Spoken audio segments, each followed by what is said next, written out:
Só que nessa época eu tive um problema de saúde, de coluna. E eu tive que ser operada às pressas. Certo. Nessa época que eu passei pela cirurgia, eu tive que fechar os 2 escritórios.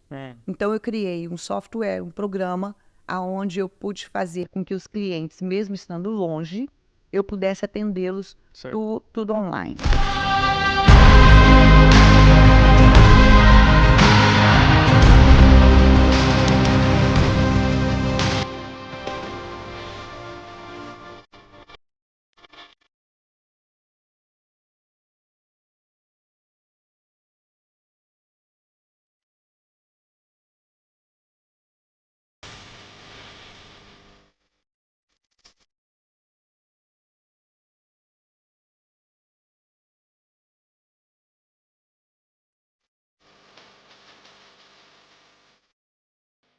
Bem-vindos a mais um episódio do Imigrante Rico com seu host Thiago Prado, direto de Boston, Massachusetts, a capital do brasileiro, aqui na terra do tio Sam. E a gente segue com os episódios melhorados para vocês que nos acompanham aí das 4 corners do mundo. Olha, muito obrigado pelos comentários nos últimos episódios, pelas curtidas, para vocês que seguem o canal. Não aconteceria sem você.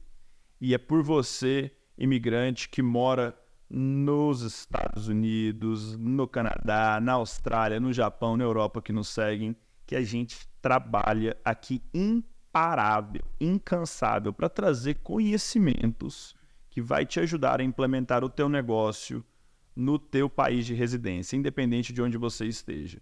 E fica ligado no canal e segue que em breve a gente pode estar aí mesmo, na sua cidade, no seu estado ou talvez até no seu país, porque o Imigrante Rico em breve ele vai para a estrada. Então já segue o canal, já liga aí notificações para você ficar ligadão no que a gente vai trazer para você nos próximos meses, valeu? E hoje vamos falar aqui de mercado internacional. E para falar de mercado internacional não tem ninguém melhor do que a Priscila Trancoso. Bem-vinda, minha amiga. Muito obrigada pelo convite. Brasileira de Vitória, da Conquista, não? Vitória e Espírito Santo. Te peguei nessa aí. Você tem certeza que é de Vitória? Absoluto. Não é lá do outro lado da ponte, não? Não, Então, Vitória. Mantena? Vitória. Então tá falado. Então só checando pra ter certeza, né? Porque cadê o ID? Pega. Muito bem-vinda. Obrigada. E quanto tempo de América você já tem? 27 anos. 27 anos que você tá na terra do tio Sam? Sim. Com quanto tempo aqui que você começou o teu primeiro negócio? Eu comecei em 2005. Boa. Durante 5 anos e meio, 6 anos e meio mais ou menos, eu trabalhei numa companhia de imposto de renda, no Income Tax Plus. Boa. Sou, assim, super grata, né, pelo Fernando Castro, por ter me dado a oportunidade.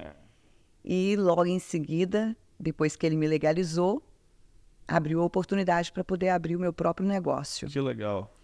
E na Flórida, eu tenho um cunhado que ele é formado aqui em economia e finanças. E daí que surgiu a ideia. Eu abri um escritório aqui, me unindo com ele também, abrindo mais 3 escritórios na Flórida. E Contábeis hoje nós na somos... Flórida. Sim. Então a CP... Ele é economista. Certo. Né? Então, a gente trabalha tanto na área de business como de pessoa física. Boa. Só que na Flórida, a gente foca mais em investidores. Boa. Pessoas que vêm de outros países, não só brasileiros. Não só brasileiros. Já que... Você não discrimina seu dólar, não? Não. De onde vem, você aceita? Não. Pode ser euro também. Boa. E aqui em Boston, a gente lida com business também e pessoa física. Boa. Mas o meu foco maior É empresarial. Empresas. Você... E aí você tá com 4 escritórios hoje de contábeis. Sim. Mas você atua também em outras áreas. Sim. Eu me formei como interior designer. Uau. Estudei aqui e estudei na Itália, em Firenze. Mas atuo muito pouco como designer. Tinha que ter que é você para me ajudar a minha fazer paixão. Que é a minha paixão. E também tenho uma cafeteria. Já tem um tempo que eu trabalho nessa área. Sim. Na época que eu estava no Brasil, também eu tive uma delicatessen. E aí, quando chegou aqui, houve a oportunidade, depois de alguns anos, de abrir uma cafeteria. Eu comprei uma cafeteria, mas infelizmente essa cafeteria pegou fogo. Mas mesmo assim eu não desanimei e surgiu uma outra ideia de realmente de ter uma cafeteria dentro de um container. E essa ideia de empreender, ela vem do Brasil, esse foguinho dentro de você? Seus pais eram empreendedores? De onde que vem esse... Meu pai era empreendedor. Boa. Ele trabalhava na área de corretagem. Então, assim, nós somos em 8 filhos. E ele sempre dizia uma coisa para mim, que eu era aquela filha cavadeira.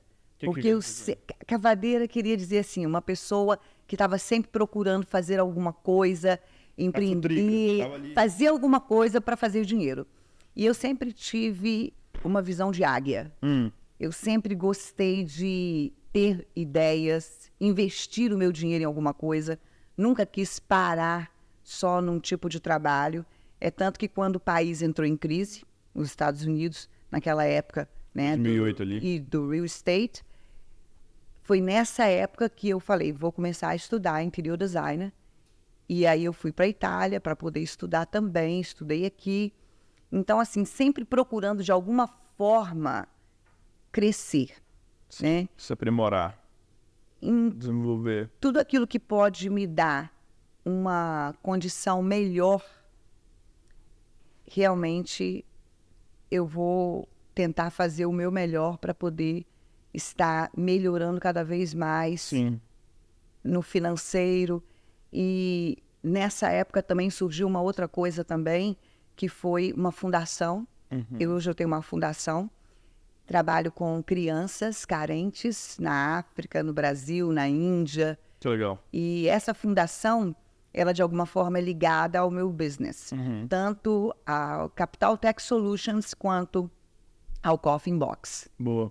Porque eu acho que a vida da gente não caminha se a gente não tiver um coração generoso e grato, Se não né? tiver um propósito, né? Tem que ter. Homem em busca de um sentido, mulher em busca de um sentido, Viktor Frankl. Bem isso. Quando você começou o teu escritório, lá atrás, quanto que você tinha de capital para começar o escritório? Como que foi? Você tinha dinheiro? Não tinha? Não, 0. Mas eu falei com o meu landlord se eu poderia pegar o dinheiro do aluguel, pagar ele o mês seguinte, porque o dinheiro do aluguel ia abrir um escritório. Você tá zoando. E ele aceitou de boa. Eu deixei de pagar meu aluguel, era $1.000 na época. Ele gostava muito de mim e eu abri... Então você pegou dinheiro emprestado do landlord por 30 dias, basicamente. Praticamente. Isso. E foi interessante porque um amigo meu, ele tinha um escritório, ele vendia apartamentos no Brasil. Certo. E aí... Era moda nessa época, né? Era moda. Tinha na Broadway de Everett. Era na Broadway de Aquele da Everett. esquina ali, ficava perto do Oliveiras.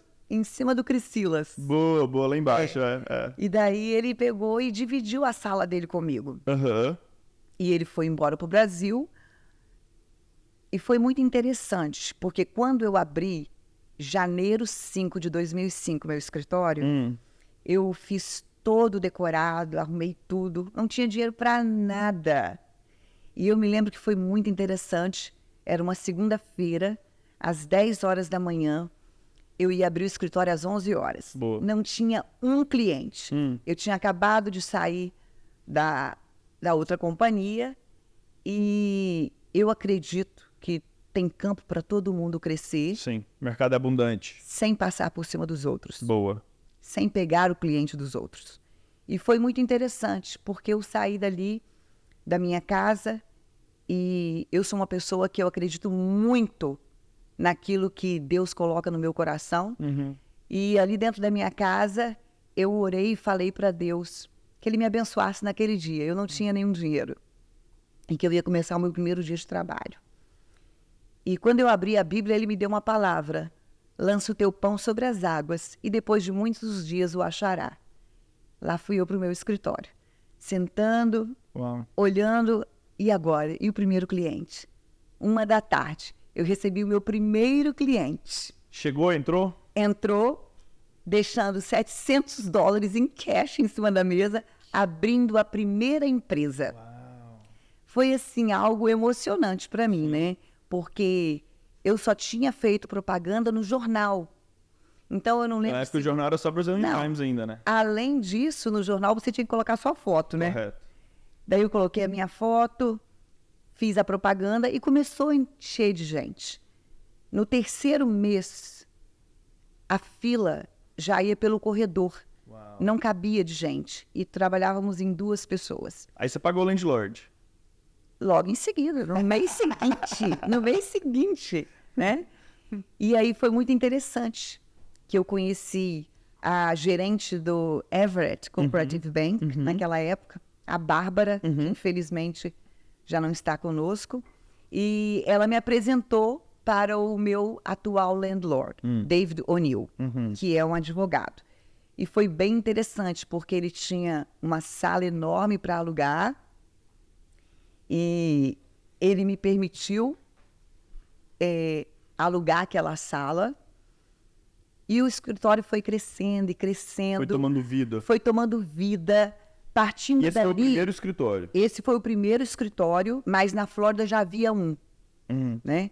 Esse foi o primeiro escritório em Boston. Em Boston. Nessa época, eu tive uma ideia de fazer escritório em outros lugares. Abrir mais Expansão. 3. Abrir em Quincy, abrir em Peabody. Só que nessa época eu tive um problema de saúde, de coluna. E eu tive que ser operada às pressas. Certo. Nessa época que eu passei pela cirurgia, eu tive que fechar os 2 escritórios. Então, eu criei um software, um programa, onde eu pude fazer com que os clientes, mesmo estando longe, eu pudesse atendê-los tudo online. E essa é a minha pergunta. E como é que você criou uma estratégia para você manter esses clientes satisfeitos e fidelizados? Porque você tem uns clientes que estão com você por muito tempo, né? Muitos anos, muitos anos. 2 coisas eu levo comigo. Confiança e lealdade. Boa. Porque, às vezes, eles até falam, você é muito preto no branco nas coisas. É melhor, né? Eu prefiro ser assim, É melhor. porque a honestidade é acima de todas as coisas. Porque não adianta você fazer dinheiro e você não ser honesto. Se você é fiel no pouco, no muito, com certeza você vai chegar. Boa. Porque quando você retém aquilo que você realmente precisa fazer, você não consegue Sim. nem tão pouco crescer na sua empresa, começar pelos seus funcionários, e nem tão pouco fidelizar os seus clientes. Então, eu procuro estar em dia com todo o trabalho e procuro o máximo explicar para eles de uma forma clara e bem inteligente para que eles entendam como que funciona a contabilidade. Porque assim eles vão crescer. Porque tem campo para todo mundo. Sim. E se você tiver uma mente aberta para uma nova estratégia, se você tiver uma mente aberta para poder fazer a diferença, você vai longe. Então, honestidade e transparência é a chave da Priscila. Tudo. Boa. Para mim é tudo. Boa. Como que vocês identificaram essa oportunidade no mercado internacional? De onde surgiu essa ideia? No caso da Flórida, a gente tem muita gente que vai passar férias em Orlando. Certo. Então, eles iam muito para Miami também. E sempre procuravam, os brasileiros procuravam os escritórios, pessoas que tivessem esclarecimento nessa área. O Marcos Rezende, como é uma pessoa formada aqui e de um conhecimento amplo nessa área, nas leis do país, ele começou a ir para o Brasil, juntamente com outras companhias que trabalham na área de real estate, dando palestra em vários lugares no Brasil. Então, com isso, houve uma abertura muito grande para recebermos novos clientes. Certo. Hoje, nós temos, assim, clientes renomados ali na Flórida, que Sim. eu não vou dizer para você o nome, mas são pessoas, assim, Relevantes. na área, São profissionais relevantes. artistas na sua área. plásticos, Sim. jogadores e pessoas realmente que fazem a diferença para a gente, aonde traz para a gente outros clientes também do Brasil E isso faz com que a gente tenha uma credibilidade muito grande dentro da sociedade brasileira. Com quanto tempo de empresa que você tinha quando você conseguiu bater ali seu primeiro 1 milhão de vendas? 10 anos? 10 anos. 10 anos você escalar para você chegar lá no seu primeiro 1 milhão de vendas total. Boston. Em Boston. Porque, na realidade, o que acontece? Nós temos muitos concorrentes. Sim. Só que hoje não é não é o foco chegar no 1 milhão, mas o que eu vou fazer com o que eu estou ganhando? Boa. Fazer dele um investimento. Não, correto. Aí a gente está falando do lucro lá no final, né? A nossa do meta lucro. aqui no podcast, uma das ideias que a gente bate muito é... Você trabalha com muita empresa, você sabe. Tem muita empresa brasileira que não bate 1 milhão de vendas por ano. Mas eu vou te dizer uma coisa. Eu tenho empresas que não batem 1 milhão no ano. Porém, o lucro dela vai além daquele que faz 1 milhão. Não, sim, 30%, 40% Né? da margem. É uma coisa assim, tremenda. A pergunta é a seguinte, Ah. você já conseguiu, né? Eu acho que sim. Se você sair da sua empresa, certo? Ela funciona? Funciona. Boa. Funciona. Bom, Funciona. Hoje, com a equipe que eu tenho, sim. e aí, se você não está operando, sua empresa continua crescendo. Continua. E esse é o sonho de todo empreendedor, não é? Continua. E esse é o método. A quantidade de empresários que eu pergunto se ele, né, sai da empresa dele e a empresa dele continua operando, a maioria fala que não. Você sabe disso? O ano passado, Né? posso te dar um exemplo do ano passado. Eu tive que passar por uma outra cirurgia no ano passado, devido à minha saúde, e eu tive que ficar 45 dias no Brasil Sim. e completamente isenta de telefone, de qualquer tipo de aborrecimento. Do mesmo jeito. A empresa continua do mesmo jeito. Hoje, eu tenho funcionários formados na área. Sim. Então, são Capacitados. pessoas capacitadas. Sim. São pessoas Você que preparou a empresa realmente... pra isso. São pessoas que realmente elas sabem resolver o problema. Ótimo. Eu não preciso mais ficar o tempo inteiro dentro do escritório Certo. para poder resolver coisas tão pequenas. Boa. Mas ela caminha. Mas para que você mantenha esse tipo de funcionário, você tem que ter uma boa remuneração Sim. e benefícios. Boa. E é o que eu procuro fazer com eles. Boa. E você já criou um manual de cultura para a empresa? Você tem os valores, tudo claro e definido, é comunicado com a Tenho. equipe, os caras sabem o que eu não posso fazer, o que eu posso fazer. Eu tenho um handbook. E qual a importância disso? Extremamente para eles, porque ali eles têm Mas todos explica os pros outros empreendedores direitos, deveres, benefícios, o que pode, o que não pode, né? Agora, tudo também, apesar de existir esse manual, existe também a questão de muitas vezes você ter que parar, conversar com o funcionário, porque às vezes o que está no manual você precisa Me enforçar diariamente. ajustar em alguma O coisa. colaborador cultura de empresa. Isso aqui para você que está me acompanhando aí. Cultura de empresa, ela é as pequenas coisas que você aceita todos os dias que você não deveria aceitar. A cultura do teu negócio são aquelas pequenas coisas que você aceita todos os dias que você não deveria aceitar. Se você não está prestando atenção na cultura da tua empresa... minha empresa não tem cultura. Tem sim. Toda empresa tem cultura. E o pior, a cultura da tua empresa não é gerenciada por você. Ela foi criada de uma forma orgânica. Muito empresário não presta atenção nisso. E uma coisa interessante que eu passei a fazer na minha empresa já tem alguns anos, né?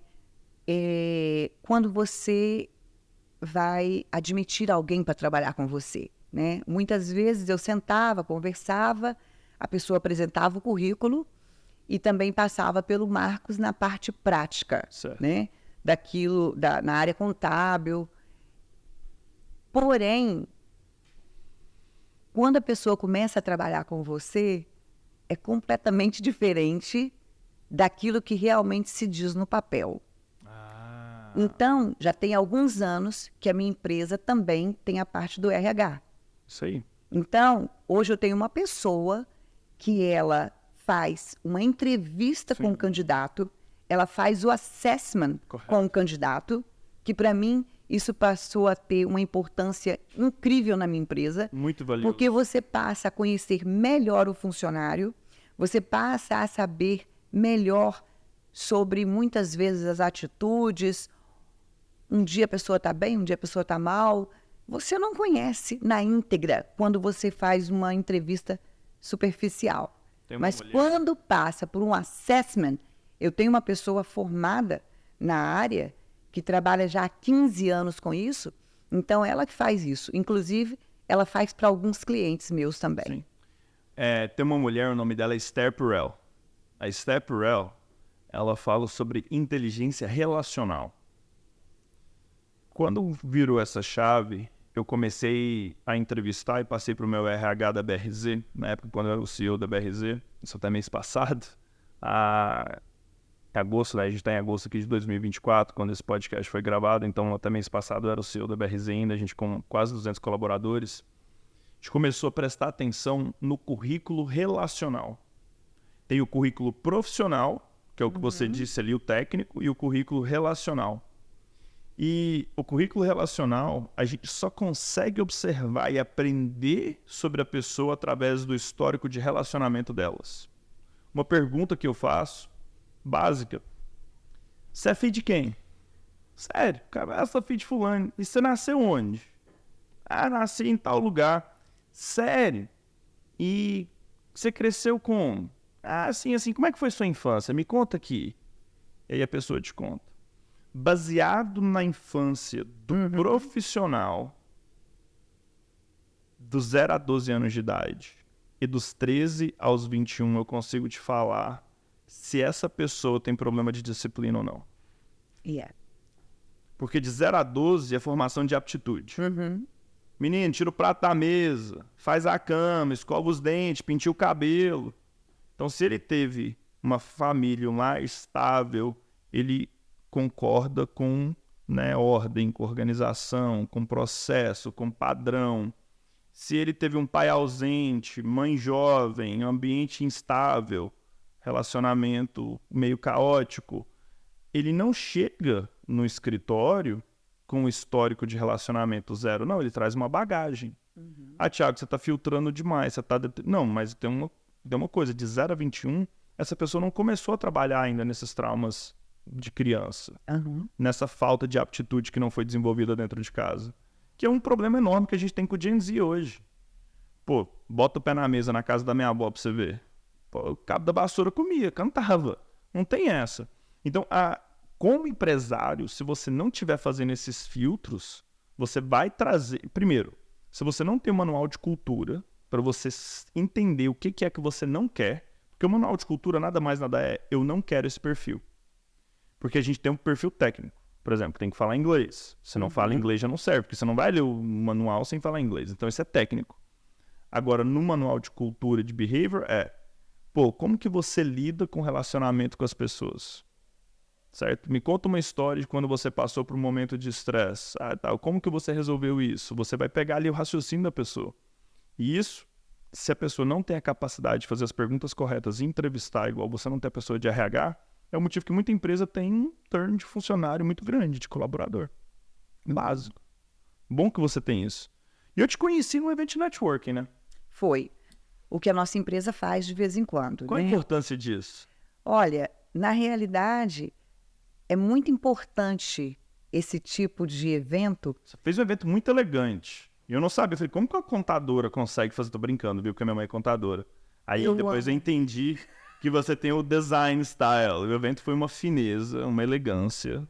Obrigada. Muito bom. Mas é porque realmente, assim, tá na minha natureza. Boa. Porque eu aprendi que tudo que eu faço, eu preciso fazer com perfeição. Boa.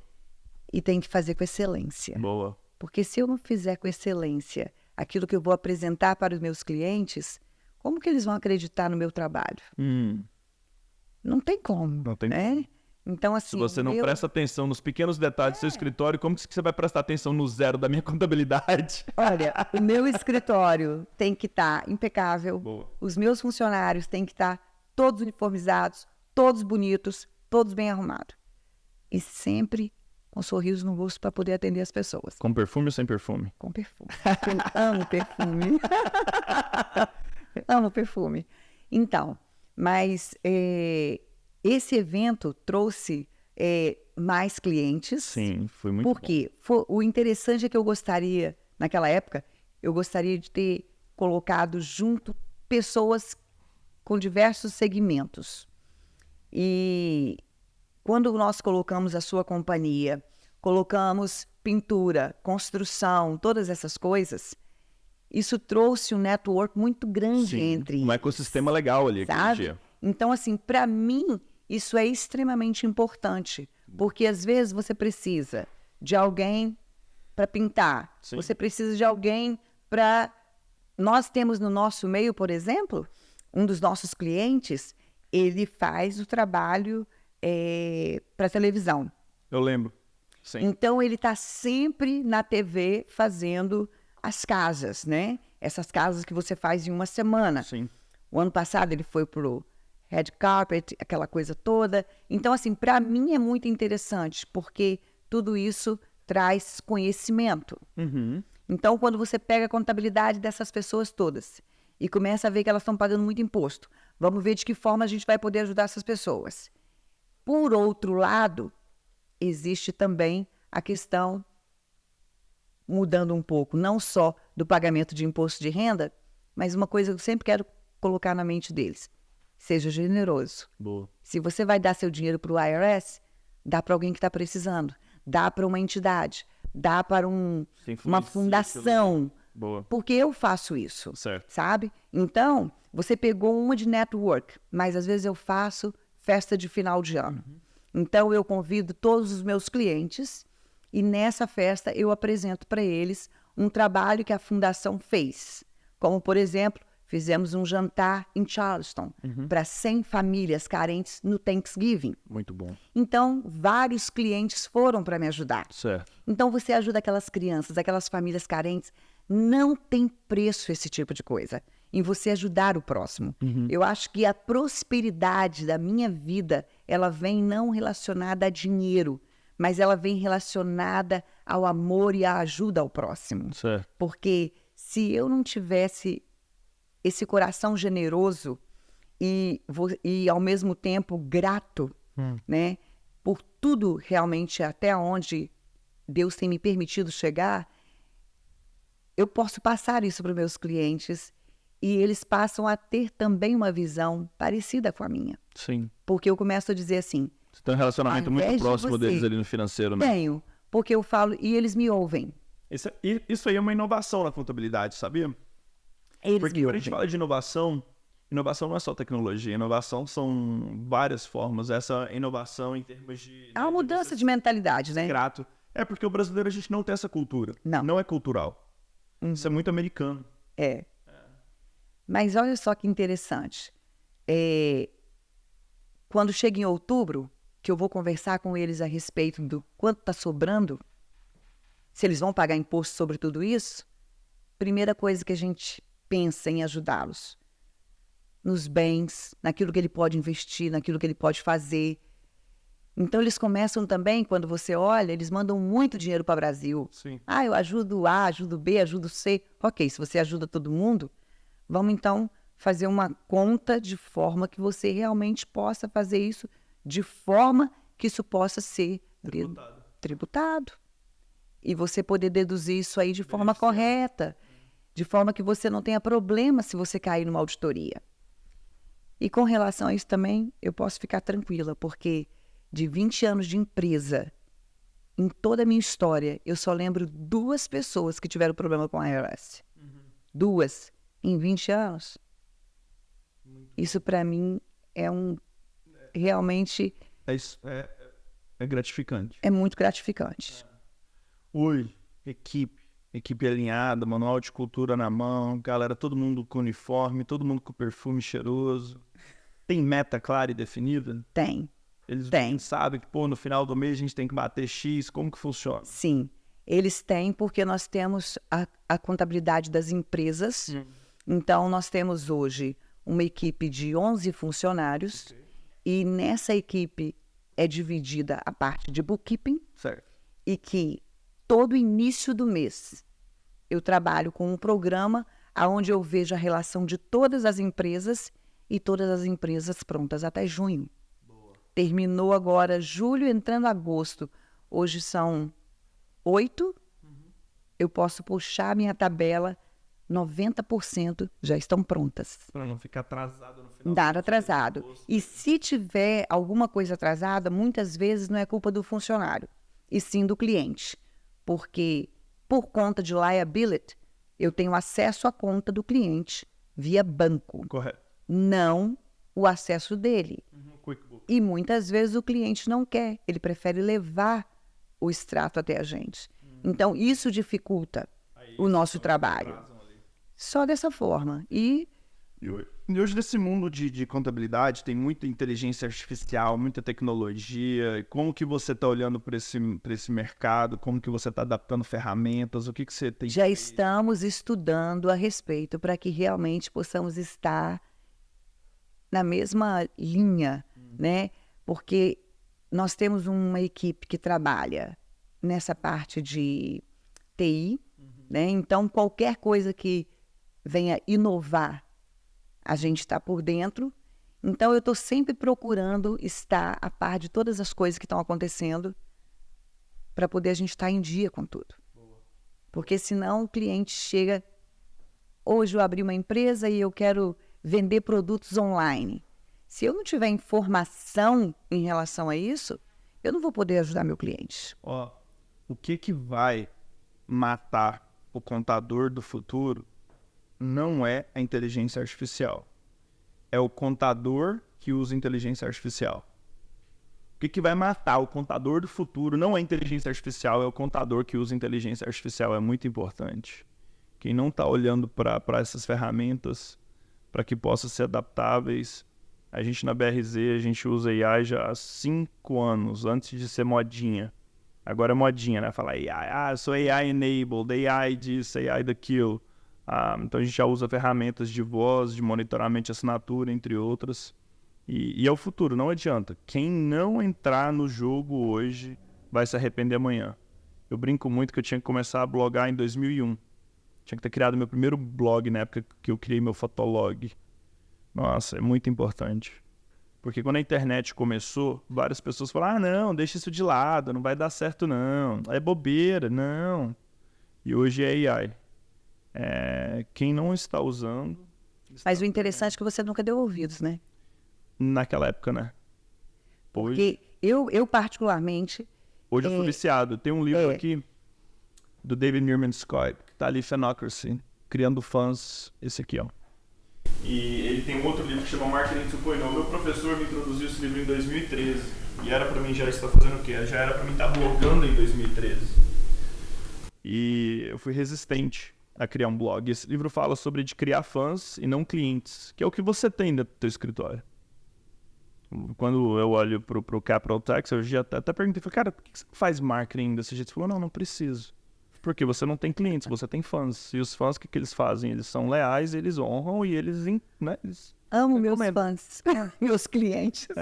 Porque realmente, assim, a gente criou uma amizade, né? E é muito interessante que eu não trabalho só na área contábil com eles, né? Certo. Muitas vezes eles sentam ali, abrem o coração. Meio que terapeuta. E aí você tem que dar algum tipo de conselho, né?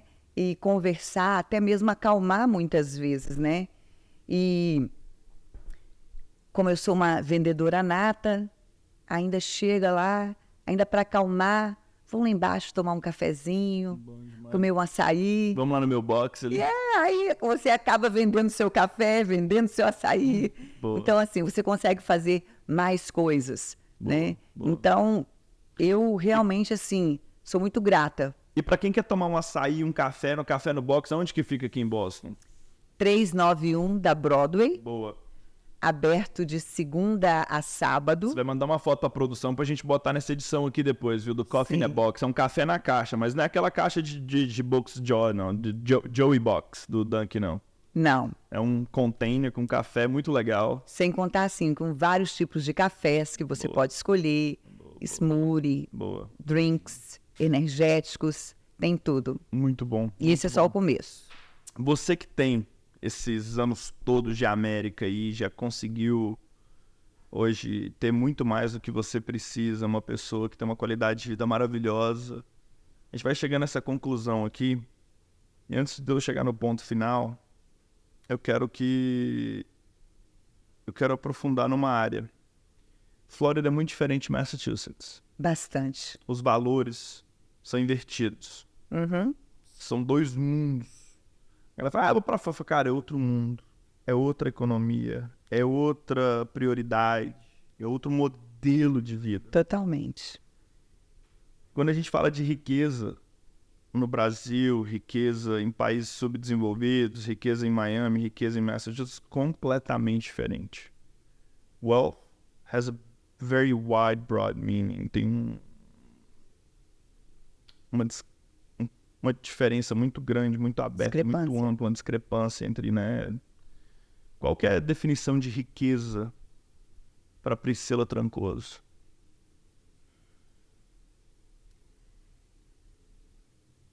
Para mim, eu chamo riqueza prosperidade. Não a palavra riqueza em si, mas prosperidade. Eu me sinto uma pessoa próspera. Na saúde, na família.